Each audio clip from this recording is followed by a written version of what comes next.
இது ஒரு CBN தயாரிப்பு.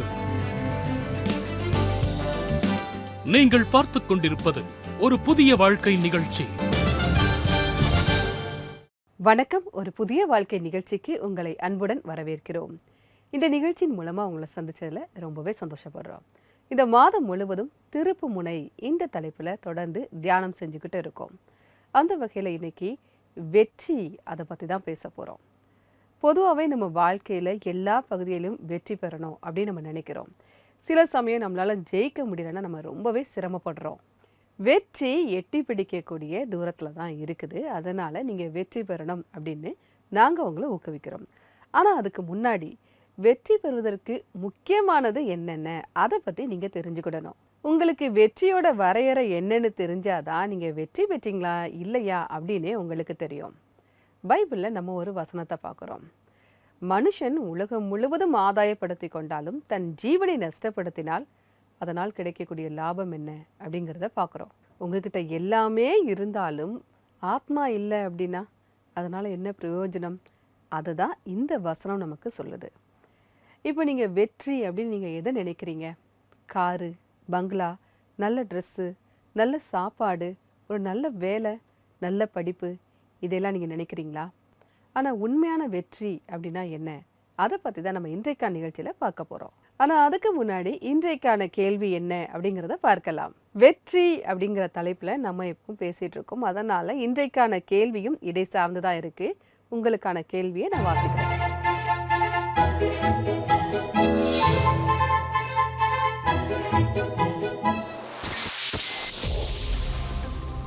கர்த்தருடைய பார்வையில் தோற்று போன ஒரு ராஜாவாக சவுல் இருந்தான். அதற்கு பிறகு கர்த்தர் தாவீதை தெரிந்து கொள்கிறார். அவன் கர்த்தருடைய பார்வையில் மிகவும் வெற்றிகரமானவனாக இருந்தான். எனவே அவனுடைய வெற்றிக்கான காரணம் என்ன? ஆப்ஷன் ஏ, அவன் மிகப்பெரிய பணக்கார வீட்டை சேர்ந்தவனாக இருந்ததினால். ஆப்ஷன் பி, அவன் மிகவும் பலசாலியாக இருந்ததினால். ஆப்ஷன் சி, அவனுடைய இருதயம் கர்த்தருக்கு பிரியமாக இருந்ததினால். ஆப்ஷன் டி, அவன் ராஜ குடும்பத்திலிருந்து வந்தவனாக இருந்ததினால். உங்களுடைய சரியான பதில்களை CBN இந்தியா யூடியூப் சேனல்ல இன்றைய எபிசோடின் கமெண்ட் செஷன்ல நீங்க பதிவு பண்ணலாம். வெற்றியுடைய உண்மையான அர்த்தத்தை பத்தி இன்னும் நம்ம நல்லா தெரிஞ்சுக்க உமேஷ் அவங்கள நம்ம சந்திக்க போறோம். இவங்களுடைய சாட்சியை தான் பார்க்க போறோம். இவங்க எல்லாவற்றிலுமே தேவனுக்கு முதலிடத்தை தந்திருக்காங்க. அதனால எல்லாவற்றிலுமே தொடர்ந்து இவங்க வெற்றி பெற்றிருக்காங்க. இவங்களுடைய வெற்றி பயணத்தை பத்தி அவங்க நம்ம கூட ஷேர் பண்றாங்க. வாங்க பார்க்கலாம். 1980களில் ஒரு நம்பிக்கையில் நிறைந்த இளைஞனாக உமேஷ் டோடேக்கர் பட்டப்படிப்பு முடித்த உடனேயே ஒரு நுழைவுத் தேர்வு எழுதி சிவில் சர்வீஸ்க்காக தேர்ந்தெடுக்கப்பட்டார். நான் வன இலாக்கா பணிக்கு தேர்ந்தெடுக்கப்பட்டேன். வருமான வரித்துறையில் தேர்ந்தெடுக்கப்பட்டேன். எங்க போறதுன்னு எனக்கு தெரியல.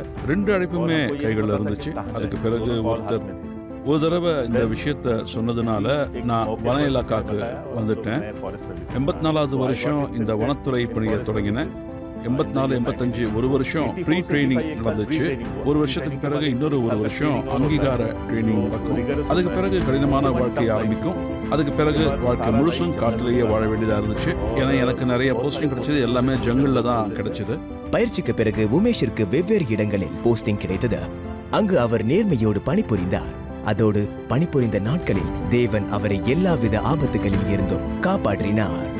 அதுக்கப்புறம் மார்ச் மாதம் 6 மாதத்துக்கு தற்காலிகமாக ஒரு இடத்துக்கு போக வேண்டியது இருந்துச்சு. 6 மாதத்துக்கான அந்த தற்காலிகமான வேலை கடிச்சரோலி அப்படின்னு ஒரு இடத்துல இருந்தது, இன்டீரியர் பகுதி. முதல்ல எனக்கு ஆனால் போஸ்டிங் கிடைச்ச இடம் வந்து தடோபா நேஷனல் பார்க். அது ரொம்ப ஒரு சிறப்பான பார்க்கு. நான் ரொம்ப சந்தோஷமா இருந்தேன். அங்கே நான் கிட்டத்தட்ட 5 வருஷம் வரைக்கும் வேலை செஞ்சேன். அதுக்கப்புறம் நிறைய இடங்கள்ல சிந்தவாய் போன்ற பல இடங்கள்ல எனக்கு போஸ்டிங் போட்டாங்க. பல நேரங்கள்ல என்னோட கால்கள் பாம்பு மேல பட்டுலாம் தச்சிருக்கேன். பாம்பு என்னை விட்டு விலகி ஓடி இருக்கு. இன்னும் சொல்ல போனா புலி என் மேல அட்டாக் பண்ணிருக்கு. அது மாக் அட்டாக்னு சொல்லுவோம். அது நிறைய தடவை செஞ்சிருக்கு. மாக் அட்டாக்னா புலி ரொம்ப வேகமா ஓடி வந்து தாக்கும். எதிர்பாராத விதமா புலியை நான் நிறைய தடவை ரொம்ப பக்கத்துல பார்த்திருக்கேன். புலி ரொம்ப வேகமா ஓடி வந்துச்சு. அதுக்கு பிறகு மாக் அட்டாக் ரொம்ப சீக்கிரமா தான் இருக்கும். ஆனா தேவன் என்ன பாதுகாத்தார். இன்றைக்கும் கூட தனக்கு ஒரு வழிகாட்டியாக, ஊக்கத்திற்கான ஒரு வழியாகவும் இருந்த ஒரு பைபிள் வசனத்தை அவர் ஞாபகம் வைத்தும் இருக்கிறார். ஒரு வசனம் எனக்கு எப்பவுமே, அதாவது இன்னைக்கு கூட அது என்னோட மனசுலயே இருக்கு.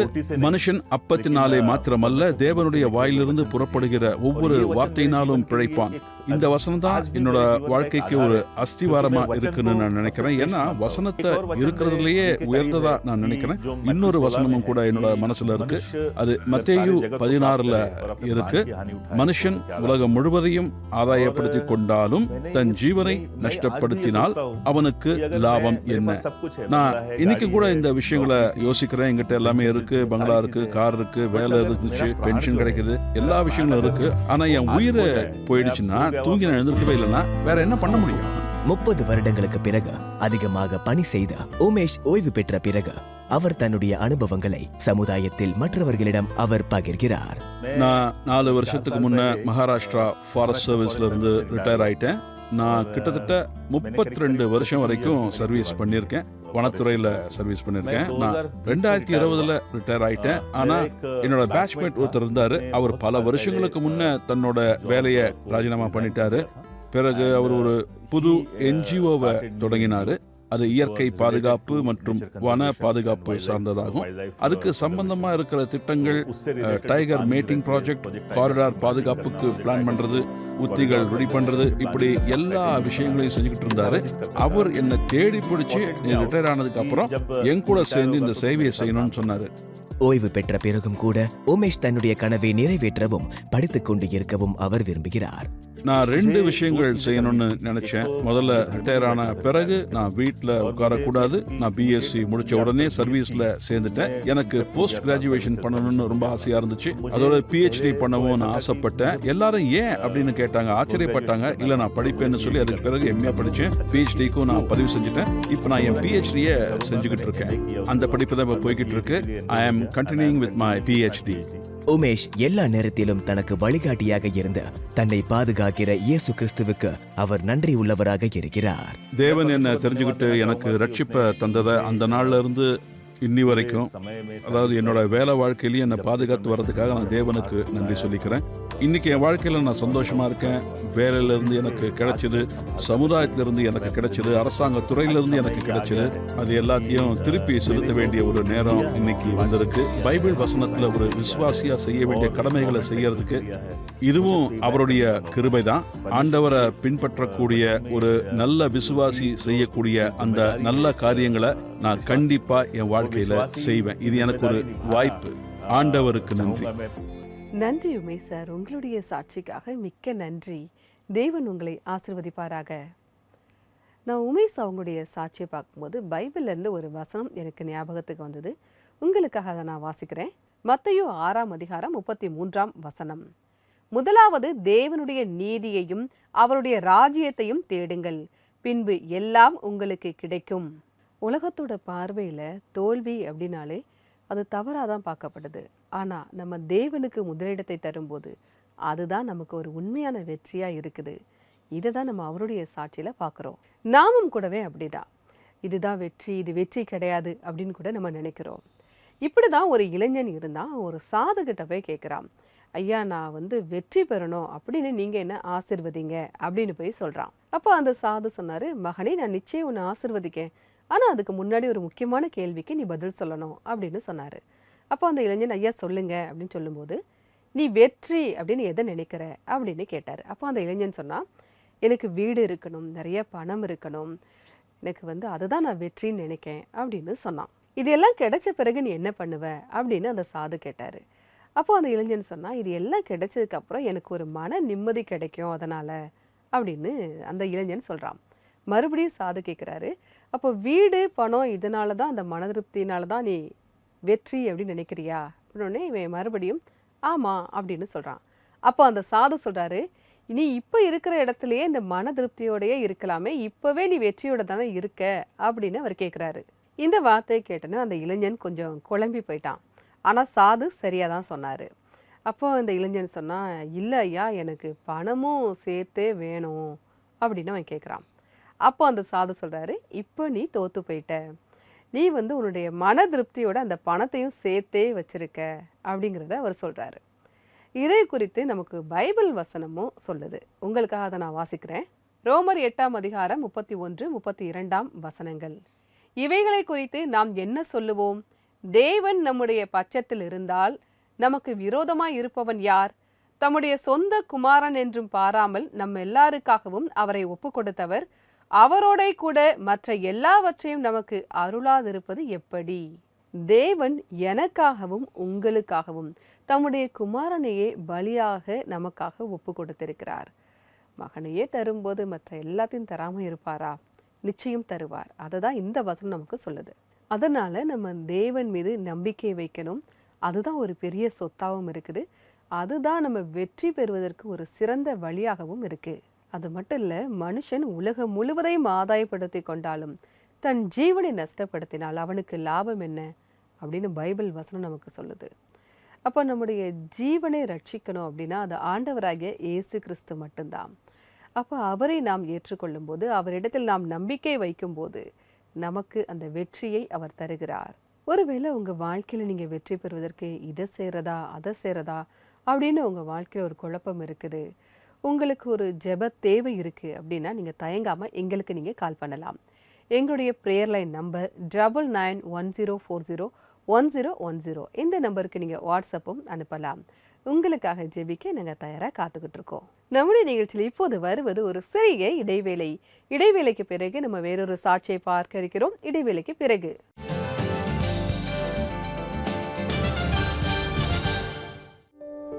ஒரு புதிய வாழ்க்கை பார்வையாளர்கள், இன்னைக்கே நீங்க ஒரு புதிய வாழ்க்கை குடும்பத்துல இணையறதுக்காக உங்களை வரவேற்கிறோம். நீங்க ஒரு புதிய வாழ்க்கை நிகழ்ச்சியை டிவி மற்றும் டிஜிட்டல் தளம் மூலமா ஒவ்வொருத்தர் வீட்டுக்கும் கொண்டு போங்க.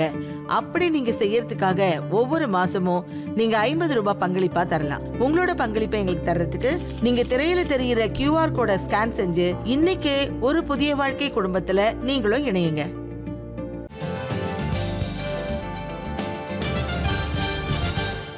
வெல்கம் பேக் டு ஒரு புதிய வாழ்க்கை.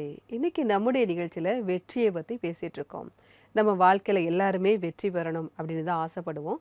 யாருமே தோல்வி அடையணும் அப்படின்னு நம்ம விரும்ப மாட்டோம். ஆனால் வெற்றியுடைய உண்மையான அர்த்தம் என்ன அப்படிங்கிறத பார்க்குறோம். ஆண்டவராகிய இயேசு கிறிஸ்துவை நம்முடைய வாழ்க்கையில் ஏற்றுக்கொண்டு அவருக்கு கீழ்ப்படிவது தான் உண்மையான வெற்றி அப்படிங்கிறத பார்க்குறோம். ஏன் அப்படின்னா ஆண்டவராகிய இயேசு கிறிஸ்து தான் நமக்கு நித்திய ஜீவனை தருகிறார். இதை பற்றி நல்லா தெரிஞ்சுக்க நம்ம இன்னும் ஒரு சாட்சியை பார்க்க இருக்கிறோம். டாக்டர் ஆராதனா மைக்கேல் அவங்களுடைய சாட்சியை தான் நம்ம பார்க்க போகிறோம். இவங்க நிறைய வெற்றிகளை பெற்றிருந்தாலும் கூட உண்மையான வெற்றி அப்படின்னா இவங்க என்ன சொல்கிறாங்க அப்படிங்கிறத பார்க்கலாம். என்னோட பேரு ஆராதனா மைக்கேல். நான் சத்தக்பூரை சேர்ந்தவ. என்னோட கல்யாணம் இந்தூர்ல நடந்துச்சு. சோத்திரம் காலேஜ் ஆஃப் நர்சிங்ல பிரின்சிபாலா நான் வேலை செஞ்சுட்டு இருந்தேன். இந்த நிலைக்கு நான் வந்தது, இந்த வயசுல குடும்பத்தோட இந்த நிலைக்கு வரணுங்கிறது என்னோட ஒரு கனவா இருந்துச்சு. நான் அதை இப்பவும் யோசிச்சு பார்க்குறேன். நான் 12th ஸ்டாண்டர்டை முடிச்சதுக்கு அப்புறம் என்னோட அம்மா வந்து நீ மெடிக்கல் லைன்ல போமா அப்படின்னு எனக்கு சொன்னாங்க. பெரிய கல்வி நிறுவனத்துக்கு போ, கிறிஸ்தவ கல்வி நிறுவனத்துக்கு போன்னு எனக்கு வழிகாட்டினாங்க. லூதியானால இருக்கிற CMCல PMT தரத்துக்கு நினைச்சேன். PMTனா ப்ரீ மெடிக்கல் டெஸ்ட் ஆகும். ஆண்டவர் எனக்கு உதவி செஞ்சாரு. அப்போ எங்களுக்கு இருந்த ஒரு வார இண்டக்ஷன்ல நான் பாஸ் பண்ணேன். அதுக்கு பிறகு லூதியானா CMCல நான் என்னோட 4 வருஷ படிப்பை படிச்சேன். நான் BSc நர்சிங் முடிச்சதுக்கு அப்புறம் இமானுவேல் மிஷன் ஹாஸ்பிட்டல்ல சத்தக்பூர்ல இருக்கிற கிருஷ்ணா ஹாஸ்பிட்டல்ல எங்க அம்மா நர்சிங் சூப்பர்டென்ட்டா இருந்தாங்க. நானும் அவங்க கூட வேலை பார்க்கணும்னு அவங்க விரும்பினாங்க. ஆனா நான் சேர்ந்த உடனே எங்க அம்மா ரிட்டையர்ட் ஆயிட்டாங்க. ஹாஸ்பிட்டலோட நர்சிங் சூப்பர்டென்ட்டோட மக, அதனால இவங்களுக்கு எல்லாமே ஈஸியா கிடைக்கும் அப்படின்ற மாதிரி பல கமெண்ட்ஸ் எல்லாம் வந்துச்சு. அது ரொம்பவே அழுத்தமான ஒரு சூழ்நிலையா ஆகிடுச்சு எனக்கு. அதாவது நம்ம கிட்ட ஒண்ணுமே இல்லை, எல்லாமே அம்மாவோட சப்போர்ட் தான். அதனால நான் அங்கிருந்து விலகிறது ரொம்ப நல்லதுன்னு நினைச்சேன். சத்தக்பூர்ல இருந்து நான் வெளியே வந்ததுக்கு அப்புறம் நான் சோத்திராம் காலேஜ் ஆஃப் நர்சிங்ல 1999ல அங்க நான் செலக்ட் ஆயிட்டேன். இதுவும் ஒரு மிகப்பெரிய கல்வி நிறுவனம். என் கூட இருந்த என்னோட பிரின்சிபல் மேடம் அவங்க லூதியானா CMCல என்னோட சீனியரா இருந்தவங்க. இவ்வளவு பெரிய காலேஜ்ல ரொம்ப குறைஞ்ச வயசுல அசிஸ்டன்ட் லெக்சரரா பதவி கிடைச்சது. அது தேவன் எனக்காக ஒரு நல்ல வழியை திறந்தார்னு நான் நினைச்சுக்கிறேன். நான் பிஎஸ்சி முடிச்சு 5-6 வருஷத்துக்கு அப்புறம் எனக்கு எக்ஸ்பீரியன்ஸ் ஆனதுக்கு அப்புறம் வெளியே வந்து என் கூட படிச்சவங்க எம்எஸ்சி நர்சிங் கோர்ஸ் சேர்ந்தாங்க. நான் பார்த்தேன், அப்போ எங்க காலேஜ்ல எம்எஸ்சி நர்சிங் இல்லை. ஆனா என்னோட சீனியரோட உதவியால பல்கலைக்கழகத்தோட சேர்ந்து எங்க காலேஜ்ல எம்எஸ்சி நர்சிங் ஆரம்பிச்சோம். பிறகு நான் இங்கேயே எம்எஸ்சியும் படிச்சு முடிச்சிட்டேன். நான் ஜெபம் செஞ்சேன். ஒவ்வொரு வேலையும் நான் ஆண்டவரோட கிருபையால நல்ல விதத்துல செஞ்சேன். எம்எஸ்சி முடிச்சதுக்கு பிறகு எனக்கு இன்னும் மேல அசோசியேட் ப்ரொஃபசர் பதவி கிடைச்சிச்சு. அதுக்கு பிறகு நான் பிஹெச்டி பண்றதுக்கு யோசிச்சேன். நான் நீதிமொழிகள் 3:5 எப்பவுமே ஞாபகத்துல வச்சிருப்பேன். உன் சுய புத்தியின் மேல் சாயாமல் உன் முழு இருதயத்தோடும் கர்த்தரில் நம்பிக்கையாயிரு அப்படின்னு எழுதியிருக்கோம். என்னை பொறுத்த வரைக்கும் இதுதான் என் வாழ்க்கையோட அஸ்திவாரமா இருந்துச்சு. நம்ம விருப்பத்தின்படி எந்த ஒரு விஷயத்தையும் நாம பார்க்க கூடாது. ஆண்டவர் நமக்கு காமிக்கிற நல்ல விஷயத்த அவரோட சிந்தனைப்படி அவரோட வேலையில தொடர்ந்து போகணும். 2006 நான் அசோசியேட் ப்ரொஃபஸரா இருந்தப்போ என்னோட மேனேஜ்மெண்ட் கூட சேர்ந்து அவங்க வழிகாட்டினபடி நான் ஒரு காலேஜ் ஆரம்பிக்கிறதுக்கு அவங்க எனக்கு உதவி செஞ்சாங்க. அதுல பிசியோதெரப்பியும் எலைட் சயின்ஸ் படிப்புகளும் ஓடி டெக்னீஷியன் டயாலிசிஸ் அப்புறம் லேப் டெக்னீஷியன் படிப்புகளும் இருக்கு. அதுல ஆண்டவரோட கிருபையால என்னோட மேனேஜ்மெண்ட் எனக்கு நிர்வாகி பதவி தந்தாங்க. இப்ப வரைக்கும் அதுல தான் நான் வேலை செஞ்சுட்டு இருக்கேன். அப்ப இருந்து காலேஜ்ல நான் முழு மனசோட நல்லா வேலை செய்யறேன். என்கிட்ட 5 கோர்ஸுகள் இருக்கு. அங்க பிஜி கோர்ஸுகளும் மாஸ்டர் ஆஃப் பிசியோதெரப்பியும் வந்துருச்சு. இப்போ எனக்கு 2 பொறுப்புகள் இருக்கு 2 காலேஜ்லயும். 2018 என்னோட பிஹெச்டி முடிஞ்சிச்சு. சப்மிட் பண்ணதுக்கு பிறகு யூனிவர்சிட்டியில இருந்து டிகிரி கிடைச்சது. அதுக்கு பிறகு 2019 எனக்கு பிரின்சிபல் பதவியும் கிடைச்சது. என்னோட மேனேஜ்மெண்ட் என்ன இன்டர்வியூ பண்ணாங்க. அதுல நான் செலக்ட் ஆனேன். அப்போ எனக்கு பிரின்சிபலா போஸ்ட் கிடைச்சிச்சு. எனக்கு ரொம்ப சந்தோஷமா இருந்துச்சு. தேவனுக்கு ஒவ்வொரு நொடியும் நான் எத்தனை தடவை சுவாசிக்கிறேனோ அத்தனை தடவையும் நன்றி சொல்லுவேன். ஆண்டவர் என் கூட இல்லைன்னா என்னால இவ்வளோ வந்திருக்க முடியாது. ஏன்னா அவர் மட்டும்தான் என் கூட இருந்தாரு. இன்னைக்கு வரைக்கும் அவர் தான் என்னை வழி நடத்திட்டு இருக்காரு. சரியான பாதை காட்டுறாரு. ஆண்டவர் உதவி செஞ்சதுனாலதான் என்னால இங்க வர முடிஞ்சது. அதனால என் குடும்பத்தை தவிர்த்து நான் ஆண்டவருக்கு மட்டுமே எப்பவுமே நன்றி சொல்லிக்கிட்டே இருப்பேன். என்னோட சந்தோஷமான வாழ்க்கைக்கு ஆண்டவர் தான் காரணம். நன்றி டாக்டர் ஆராதனா, உங்களுடைய சாட்சிக்காக மிக்க நன்றி. தேவன் உங்களை மேன்மேலும் ஆசீர்வதிப்பாராக. இப்போ எனக்கு ஒரு வசனம் ஞாபகத்துக்கு வருது. கர்த்தர் வீட்டை கட்டாராகில் அதை கட்டுகிறவர்களின் பிரயாசம் விருதா. இந்த வசனம் தான் இவங்களுடைய சாட்சியை பார்க்கும்போது எனக்கு ஞாபகத்துக்கு வருது. நம்முடைய வாழ்க்கையை நாம் தேவனிடத்தில் முழுவதுமாக ஒப்படைக்கும் போது, அவரிடத்தில் நாம் நம்பிக்கை வைக்கும்போது நம்மை அவர் உயர்ந்த இடத்திற்கு கொண்டு போகிறார் அப்படிங்கிறத நம்மளால பார்க்க முடியுது. இதே மாதிரி நாமும் கூட தேவனிடத்தில் ஜெபிக்கும் போது நமக்கும் கூட அந்த உயர்வை தேவன் தருகிறார். நாமும் கூட அந்த நம்பிக்கையை வைக்கும் போது அந்த வெற்றியை நமக்கு தருகிறார். நம்முடைய நிகழ்ச்சியில் இப்போது வருவது ஒரு சிறிய இடைவேளை. இடைவேளைக்கு பிறகு நம்ம எல்லாரும் சேர்ந்து ஜெபிக்க இருக்கிறோம். இடைவேளைக்கு பிறகு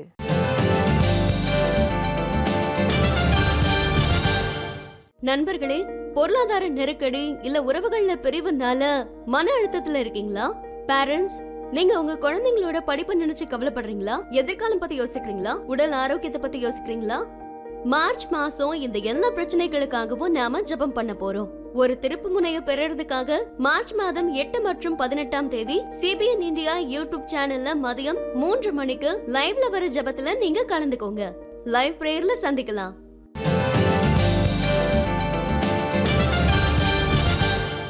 வெல்கம் பேக் டு ஒரு புதிய வாழ்க்கை. இன்னைக்கு நம்முடைய நிகழ்ச்சியில வெற்றியை பத்தி பார்த்துட்டு இருக்கோம். ஆண்டவராகிய இயேசு கிறிஸ்து உங்க கூட இருக்காங்க அப்படின்னா வெற்றியும் உங்க கூடவே தான் இருக்குது. நம்ம எல்லாவற்றிலும் தேவனுக்கு முதலிடத்தை தரும்போது தேவன் நமக்கு அந்த மன திருப்தியை, நிம்மதியை தருகிறார். இப்போ நான் உங்களுக்காக ஜெபிக்க போறேன். நீங்க என் கூட சேர்ந்து ஜெபிக்கலாம். அன்பின் பரலோக பிதாவை, இந்த நேரத்திற்காக நன்றியோடு உம்மை துதிக்கிறோம் அப்பா. நீங்க தான் ஆண்டவரே எங்களுக்கு வெற்றியை தரீங்க. ஆனா உண்மையான வெற்றி எதுன்னு தெரியாம நாங்க பணத்துக்கு பின்னாடியும் புகழ்ச்சிக்கு பின்னாடியும் ஆடம்பரத்துக்கு பின்னாடியும் ஓடிக்கிட்டு இருக்கோம். ஆனா பைபிள்ல நாங்க பாக்குறோம், மனுஷன் உலகம் முழுவதையும் ஆதாயப்படுத்தி கொண்டாலும் தன் ஜீவனை நஷ்டப்படுத்தினால் அவனுக்கு லாபம் என்னன்னு பாக்குறோம். கர்த்தாவே, தேவனே உண்மையான வெற்றி, உண்மையான மன திருப்தி ஆண்டவராகிய இயேசு கிறிஸ்துக்குள்ள தான் இந்த மன திருப்தி இருக்குன்னு நாங்க இன்னைக்கு தெரிஞ்சுக்கிட்டோம். வெற்றி பற்றின எங்களோட தவறான அபிப்பிராயத்தை எங்களை விட்டு நாங்க எடுத்து போட நீங்க எங்களுக்கு உதவி செஞ்சிருக்கீங்க. அதற்காக நன்றி அப்பா. தேவனே, உங்களுடைய குமாரனையே நீங்க எங்களுக்காக தந்திருக்கீங்க. ஆண்டவராகிய இயேசு கிறிஸ்து எங்களுக்காக தந்திருக்கீங்கப்பா. அவங்கள இன்னும் நாங்க ஏற்றுக்கொள்ள, அவரிடத்துல எங்களுடைய வாழ்க்கையை முழுமையாக ஒப்படைக்க நீங்க எங்களுக்கு உதவி செய்யுங்கப்பா. சரியான முடிவுகளை எடுக்க நீங்க எங்களுக்கு உதவி செய்யுங்க. உங்க மன விருப்பத்தின்படி நாங்க நடக்க நீங்க உதவி செய்யுங்கப்பா. இயேசு கிறிஸ்துவின் நாமத்தினாலே ஜெபிக்கிறோம் பரமபிதாவே. ஆமேன், ஆமேன். நீங்க இன்னைக்கு ஒரு குழப்பத்துல இருக்கீங்கன்னா கவலைப்படாதீங்க. தேவன் நிச்சயமா உங்களை வழிநடத்துவார். ஒரு உண்மையான வெற்றியை உங்களுடைய வாழ்க்கையில் அவர் தருவார். இன்றைக்கான பைபிள் வசனம் என்ன அப்படிங்கறத பார்க்கலாம். என்னை பலப்படுத்துகிற கிறிஸ்துவினாலே எல்லாவற்றையும் செய்ய எனக்கு பலன் உண்டு. பிலிப்பியர் 4:13. தேவனுடைய வல்லமையால தான் நம்மளால எல்லா விஷயத்தையுமே செய்ய முடியும். நம்மளால அந்த உண்மையான வெற்றியையும் பெற முடியும். இதைத்தான் உமேஷ், டாக்டர் ஆராதனா மற்றும் பைபிள் வசனங்கள் மூலமா நம்ம பார்த்தோம். ஆண்டவராகிய இயேசு கிறிஸ்து நம்ம பக்கத்துல இருக்கும்போது நம்ம எதை நினைச்சும் கவலைப்பட வேண்டிய அவசியமே கிடையாது. அவருடைய பிரசன்னமே நமக்கு போதுமானது. அதுதான் மிகப்பெரிய சொத்து. இதை மட்டும் நீங்க என்னைக்குமே மறந்துடாதீங்க. நம்முடைய நிகழ்ச்சி இப்போது ஆராதனை பாடலை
यीशु आने वाला है।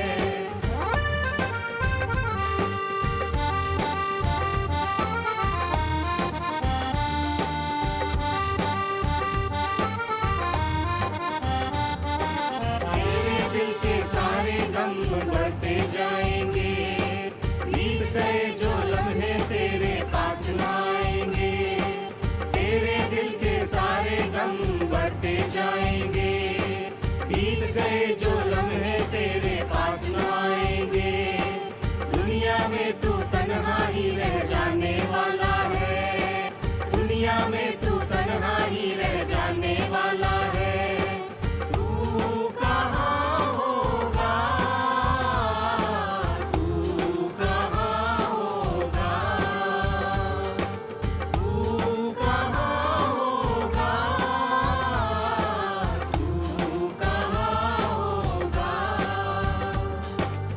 आखिरी नरसिंगा फूका जाने वाला है, तेरा मेरा सबका यीशु आने वाला है।